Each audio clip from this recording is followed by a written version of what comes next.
Assalamualaikum warahmatullahi wabarakatuh. Salam guru penggerak, tergerak, bergerak, dan menggerakkan. Saya Nurliana, CGP Angkatan 9 dari SMP Negeri 5 Kandis, Kabupaten Siak. Dalam video ini, saya akan memaparkan tugas demonstrasi kontekstual modul 1.4 tentang budaya positif. Sebelum penerapan disiplin positif, kita harus tahu dulu segitiga restitusi. Apa itu segitiga restitusi?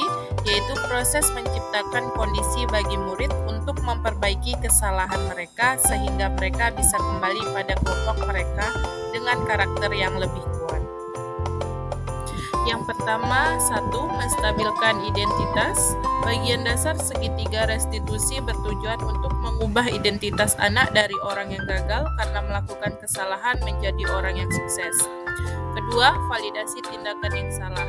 Konsep ini untuk memahami kebutuhan dasar yang mendasari tindakan anak berbuat kesalahan, sehingga pendidik dapat menemukan cara paling efektif untuk memenuhi kebutuhan tersebut. Ketiga, menanyakan keyakinan.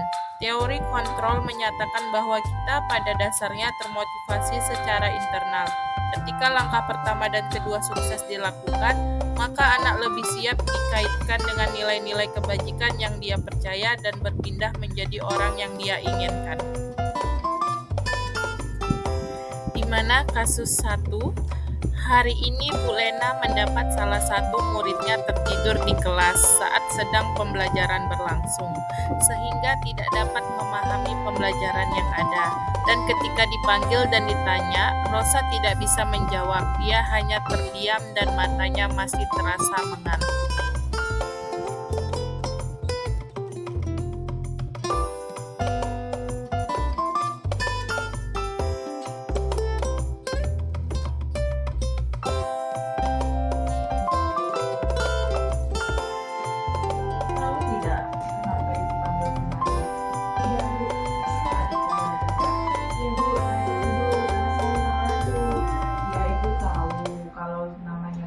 Pasti semua orang tertidur. Ibu juga pernah mengalami seperti itu. Tapi tidak boleh dilakukan lagi ya.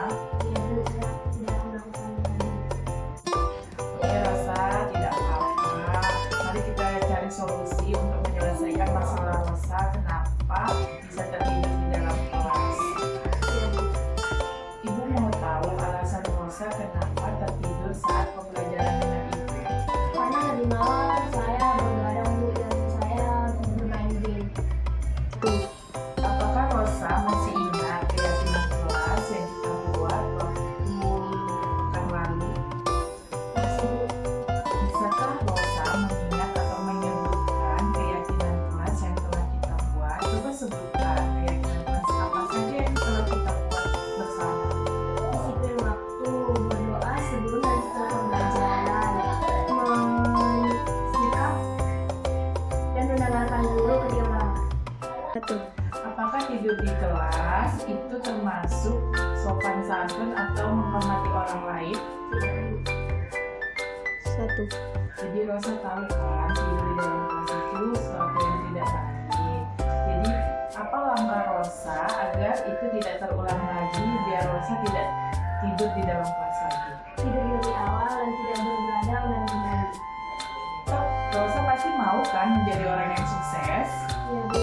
Karena itu mari kita sepakati kesepakatan kelas dan meyakini kesepakatan kelas kita yang telah kita sepakati bersama agar kita bisa menjadi orang yang sukses. Baik Bu, terima kasih. Jangan mengulangi lagi ya perbuatan itu ya Rosa. Iya Bu.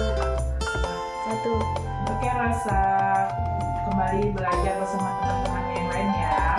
Ibu, saya Rosaya Sinaga mengaku bersalah karena tidur di dalam kelas dan saya berjanji tidak akan tidur dalam kelas lagi dan saya akan mematuhi keyakinan yang telah dibuat bersama.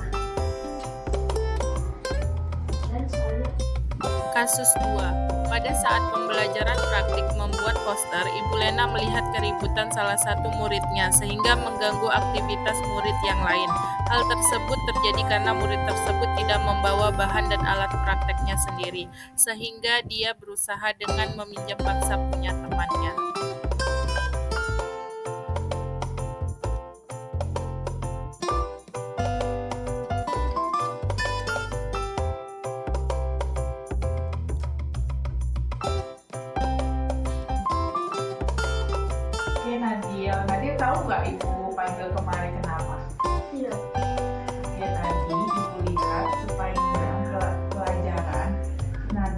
ibu lihat mengganggu temannya?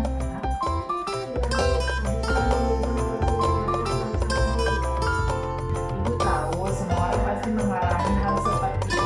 Dulu juga ibu sering lupa juga membawa alat dan bahan saat praktek pembelajaran.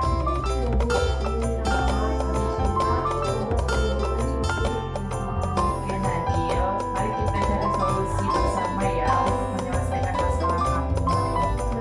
Nah, ibu tahu pasti kamu mempunyai alasan kenapa kamu mengganggu teman kamu dan tidak membawa alat dan bahan saat praktek pembelajaran.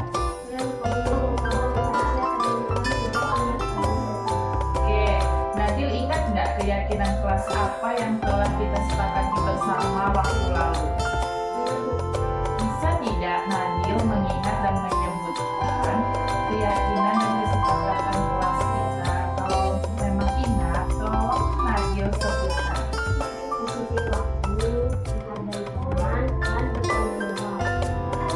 Apakah tidak membawa alat dan bahan saat pembelajaran dan mengganggu temannya itu termasuk kepada menghargai orang lain dan bertanggung jawab?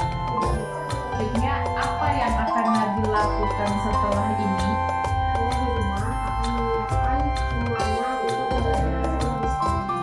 Kamu pastinya ingin menjadi orang yang berhasil kan dan sukses. Oleh karena itu, kita mari bersama-sama untuk meyakinkan dan kesepakatan kelas yang telah kita sepakati kita lakukan bersama-sama dan yang kita yakinkan semoga kita menjadi orang yang berhasil dan sukses ya Nadil. Oke Nadil, silakan belajar bersama teman-teman yang lainnya ya. Jangan diulangi lagi ya. Saya Darul Ramadan mengaku bersalah karena telah mengganggu teman saya saat jam pelajaran, dan saya tidak akan mengulangi perbuatan tersebut, dan saya berjanji akan mengikuti keyakinan kelas yang telah disepakati bersama. Terima kasih. Assalamualaikum warahmatullahi wabarakatuh. Salam guru penggerak.